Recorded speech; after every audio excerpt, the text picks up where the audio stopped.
ആകാശവാണി. നമസ്കാരം. വാർത്തകൾ വായിക്കുന്നത് അശ്വതി.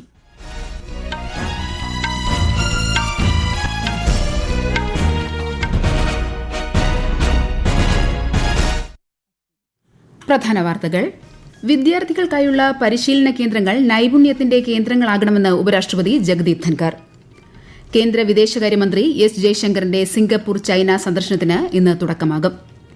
മൻ Ki Baat talent hunt season 5ന്റെ ഫൈനൽ മത്സരം ഇന്ന് തിരുവനന്തപുരത്ത് കേന്ദ്ര സഹമന്ത്രി രക്ഷ നിഖിൽ ഖഡ്സെ ഉദ്ഘാടനം ചെയ്യും.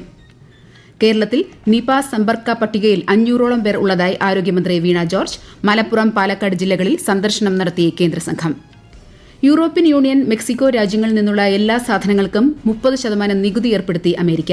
വ്യാപക പ്രതിഷേധവുമായി യൂറോപ്യൻ യൂണിയൻ നേതാക്കൾ. വിംബിൾട്ടൺ വനിതാ സിംഗിൾസ് കിരീടം സ്വന്തമാക്കി പോളണ്ടിന്റെ ഇഗ ഷ്വാൻടെക്. വാർത്തകൾ വിശദമായി. വിദ്യാർത്ഥികൾക്കായുള്ള പരിശീലന കേന്ദ്രങ്ങൾ സമ്മർദ്ദത്തിന്റെ കേന്ദ്രങ്ങളായി മാറിയെന്ന് ഉപരാഷ്ട്രപതി ജഗദീപ് ധൻകർ. ആശങ്കാജനകമായ ഈ സാഹചര്യം ചർച്ച ചെയ്യപ്പെടണമെന്നും നമ്മുടെ വിദ്യാഭ്യാസ മേഖലയെ കളങ്കപ്പെടുത്തുന്നത് അനുവദിക്കാനാവില്ലെന്നും ഉപരാഷ്ട്രപതി പറഞ്ഞു. രാജസ്ഥാനിലെ കോട്ടയിൽ ഇന്ത്യൻ ഇൻസ്റ്റിറ്റ്യൂട്ട് ഓഫ് ഇൻഫർമേഷൻ ടെക്നോളജിയുടെ 4ാമത് ബിരുദദാന ചടങ്ങിൽ പങ്കെടുക്കുകയായിരുന്നു അദ്ദേഹം. പരിശീലന കേന്ദ്രങ്ങൾ നൈപുണ്യ കേന്ദ്രങ്ങളായി മാറാൻ അവയുടെ അടിസ്ഥാന സൌകര്യങ്ങൾ ഉപയോഗിക്കണമെന്ന് ഉപരാഷ്ട്രപതി പറഞ്ഞു. Coaching centers can use their infrastructure. They can change a makeover into skill centers. I urge to civil society, public representatives before me and outside to appreciate the urgency of this disease.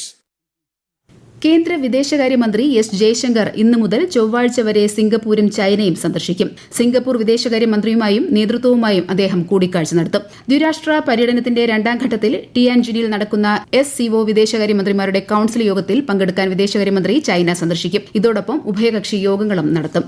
Kannur Taliparamba Rajarajeshwara ക്ഷേത്ര ദർശനം കഴിഞ്ഞ് ഇന്നലെ രാത്രിയോടെ കേന്ദ്രമന്ത്രി അമിത്ഷാ കണ്ണൂർ രാജ്യാന്തര വിമാനത്താവളത്തിൽ നിന്ന് ഡൽഹിയിലേക്ക് മടങ്ങി. ക്ഷേത്രത്തിലെ പ്രധാന വഴിപാടായ പൊന്നിൻകുടം അദ്ദേഹം സമർപ്പിച്ചു. ശ്രീ അമിത്ഷായെ കാണാനായി മട്ടന്നൂരിലും തളിപ്പറമ്പിലും റോഡരികിൽ നിരവധി ആളുകൾ എത്തിയിരുന്നു. പരമ്പരാഗത വൈദ്യശാസ്ത്രത്തെ നിർമ്മിത ബുദ്ധിയിലൂടെ ആയുഷുമായി സംയോജിപ്പിക്കുന്നതിൽ ഇന്ത്യ നടത്തുന്ന ശ്രമങ്ങളെ അംഗീകരിച്ച് ലോകാരോഗ്യ സംഘടന. പരമ്പരാഗത വൈദ്യശാസ്ത്രത്തെ സാങ്കേതിക വിദ്യയിലൂടെ മുന്നോട്ട് കൊണ്ടുപോകുന്നതിനുള്ള രാജ്യത്തിന്റെ സമർപ്പണത്തിന്റെ തെളിവാണ് ലോകാരോഗ്യ സംഘടനയുടെ അംഗീകാരമെന്ന് കേന്ദ്ര ആയുഷ് സഹമന്ത്രി പ്രതാപ് റാവു ജാദവ് പറഞ്ഞു.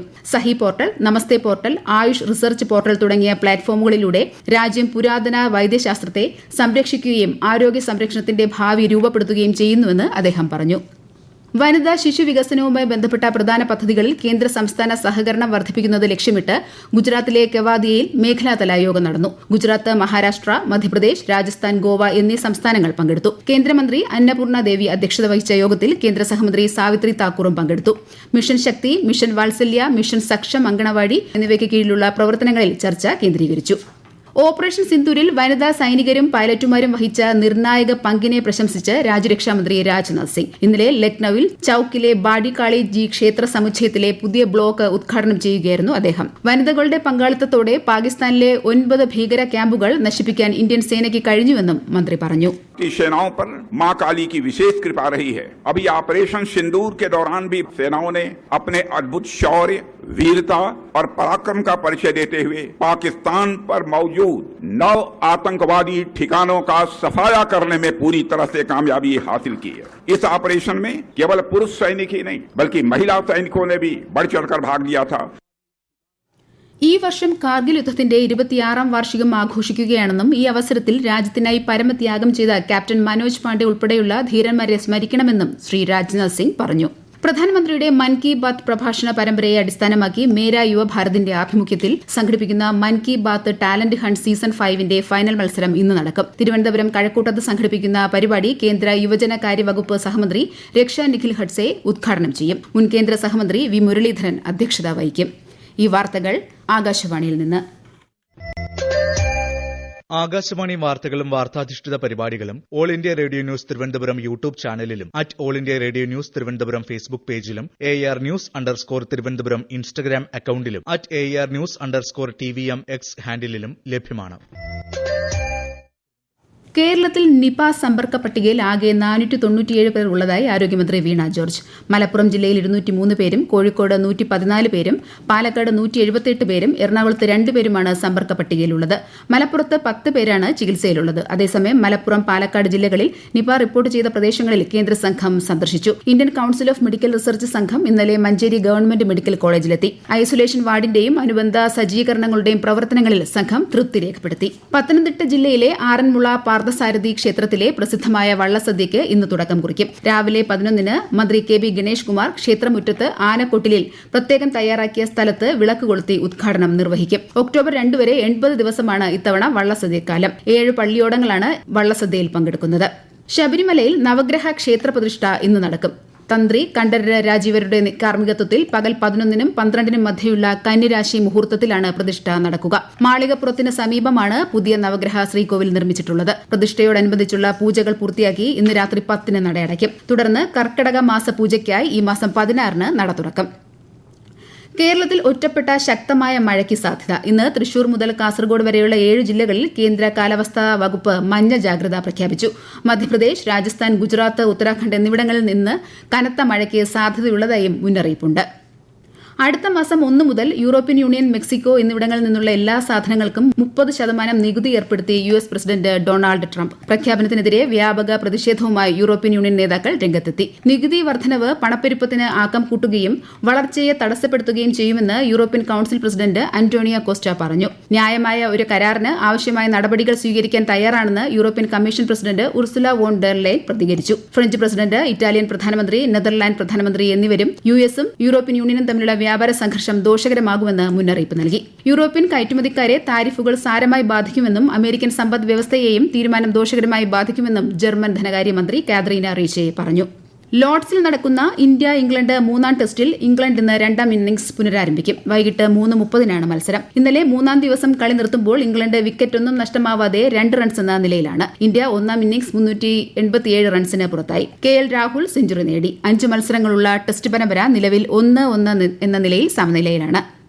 വിംബിൾട്ടൺ ടെന്നീസ് വനിതാ സിംഗിൾസ് കിരീടം സ്വന്തമാക്കി പോളണ്ടിന്റെ ഇഗ ഷ്യാൻടെക്. ഇന്നലെ നടന്ന ഫൈനലിൽ US-ന്റെ അമാൻഡ അനിസിമോവയെയാണ് ഇഗ പരാജയപ്പെടുത്തിയത്. 6-0, 6-0 എന്ന സ്കോറിനാണ് ഇഗയുടെ ആദ്യ കിരീട നേട്ടം. പുരുഷ സിംഗിൾസ് ഫൈനലിൽ ഇന്ന് ഇറ്റലിയുടെ യാനിക് സിന്നർ സ്പെയിനിന്റെ കാർലോസ് അൽക്കരാസിനെ നേരിടും. രാത്രി 8:30-ന് മത്സരം ആരംഭിക്കും. അണ്ടർ 20 വനിതാ ഫുട്ബോളിൽ ഉസ്ബെക്കിസ്ഥാനെതിരെ ഇന്ത്യ ഇന്ന് സൌഹൃദ മത്സരം കളിക്കും. താഷ്കന്റിൽ രാത്രി 8:30-നാണ് മത്സരം. അടുത്ത മാസം നടക്കുന്ന AFC അണ്ടർ 20 വനിതാ ഏഷ്യൻ കപ്പ് യോഗ്യതാ മത്സരങ്ങൾക്കുള്ള തയ്യാറെടുപ്പിന്റെ ഭാഗമായാണ് സൌഹൃദ മത്സരങ്ങൾ.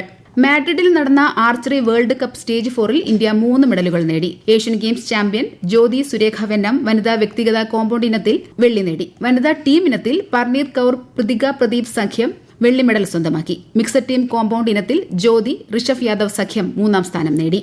ബീഹാറിൽ 80.11% വോട്ടർമാരും എന്യൂമറേഷൻ ഫോമുകൾ സമർപ്പിച്ചതായി തെരഞ്ഞെടുപ്പ് കമ്മീഷൻ. ജൂലൈ 25-ന് മുൻപ് തന്നെ ഫോമുകളുടെ ശേഖരണം പൂർത്തിയാക്കുകയാണ് ലക്ഷ്യമെന്ന് കമ്മീഷൻ അറിയിച്ചു. ഓഗസ്റ്റ് 1-ന് പ്രസിദ്ധീകരിക്കേണ്ട കരട് വോട്ടർ പട്ടികയിൽ പേരുകൾ ഉൾപ്പെടുത്തുന്നതിന് വോട്ടർമാർ യോഗ്യതാ രേഖകൾക്കൊപ്പം ഫോമുകൾ സമർപ്പിക്കണമെന്ന് തെരഞ്ഞെടുപ്പ് കമ്മീഷൻ പ്രസ്താവനയിൽ പറഞ്ഞു. റിയൽ എസ്റ്റേറ്റ് സ്ഥാപനമായ പേൾസ് അഗ്രോടെക് കോർപ്പറേഷൻ ലിമിറ്റഡിൽ നടന്ന അഴിമതി കേസുമായി ബന്ധപ്പെട്ട് എൻഫോഴ്സ്മെന്റ് ഡയറക്ടറേറ്റ് 762.47 കോടി രൂപയുടെ സ്വത്തുക്കൾ താൽക്കാലികമായി കണ്ടുകെട്ടി. പഞ്ചാബ്, ഹരിയാന, ഡൽഹി, മഹാരാഷ്ട്ര, ഓസ്ട്രേലിയ എന്നിവിടങ്ങളിലാണ് ഇഡി പരിശോധന നടത്തിയത്. PACLലെ ഡയറക്ടർമാരും പ്രൊമോട്ടർമാരും നിക്ഷേപകരിൽ നിന്ന് ഏകദേശം 48,000 കോടി രൂപ സ്വരൂപിക്കുകയും ദുരുപയോഗം ചെയ്തുവെന്നും ഇഡി അറിയിച്ചു.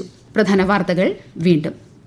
വിദ്യാർത്ഥികൾക്കായുള്ള പരിശീലന കേന്ദ്രങ്ങൾ നൈപുണ്യത്തിന്റെ കേന്ദ്രങ്ങളാകണമെന്ന് ഉപരാഷ്ട്രപതി ജഗദീപ് ധൻഖർ. കേന്ദ്ര വിദേശകാര്യമന്ത്രി S ജയശങ്കറിന്റെ സിംഗപ്പൂർ, ചൈന സന്ദർശനത്തിന് ഇന്ന് തുടക്കമാകും. Mann Ki Baat talent hunt season 5-ന്റെ ഫൈനൽ മത്സരം ഇന്ന് തിരുവനന്തപുരത്ത് കേന്ദ്ര സഹമന്ത്രി രക്ഷ നിഖിൽ ഖഡ്സെ ഉദ്ഘാടനം ചെയ്യും. കേരളത്തിൽ നിപ സമ്പർക്ക പട്ടികയിൽ 500ഓളം പേർ ഉള്ളതായി ആരോഗ്യമന്ത്രി വീണ ജോർജ്. മലപ്പുറം, പാലക്കാട് ജില്ലകളിൽ സന്ദർശനം നടത്തി കേന്ദ്ര സംഘം. യൂറോപ്യൻ യൂണിയൻ, മെക്സിക്കോ രാജ്യങ്ങളിൽ നിന്നുള്ള എല്ലാ സാധനങ്ങൾക്കും 30% നികുതി ഏർപ്പെടുത്തി അമേരിക്ക. വ്യാപക പ്രതിഷേധവുമായി യൂറോപ്യൻ യൂണിയൻ നേതാക്കൾ. വിംബിൾട്ടൺ വനിതാ സിംഗിൾസിൽ കന്നിക്കിരീടം സ്വന്തമാക്കി പോളണ്ടിന്റെ ഇഗ ഷ്യാൻടെക്. വാർത്തകൾ കഴിഞ്ഞു. അടുത്ത വാർത്താ പ്രക്ഷേപണം ഉച്ചയ്ക്ക് 12:30-ന്.